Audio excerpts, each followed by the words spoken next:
They followed the sound of rain and found something else waiting. Officers marked footprints in the mud with small wooden stakes, careful not to disturb the fragile impressions left by boots and sneakers. The crime scene photographer moved slowly, using flashbulbs that briefly illuminated the trees before darkness swallowed them again. The body was transported to the county medical examiner's office under heavy rain, the sound of the ambulance siren echoing off the narrow streets. Residents who had gathered behind the police tape watched in silence, the glow of street lamps reflecting off wet pavement. Inside the station, detectives reviewed the first reports, noting inconsistencies in witness statements about strange vehicles seen near the woods.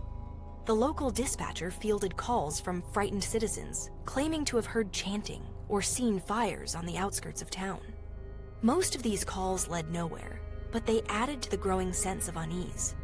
The police chief arranged for additional patrols, though manpower was limited, and over time budgets were stretched thin. Officers carried flashlights and revolvers, scanning empty lots and abandoned mills where teenagers often gathered.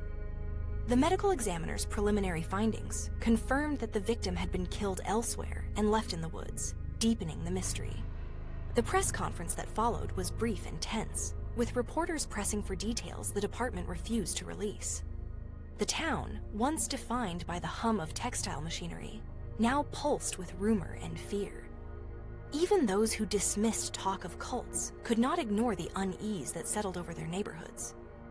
As weeks turned into months, the investigation expanded across city lines. Detectives interviewed transient workers, nightclub employees, and anyone rumored to be involved in occult practices. In the absence of digital databases, all records were handwritten and stored in heavy binders that filled the detective bureau's shelves.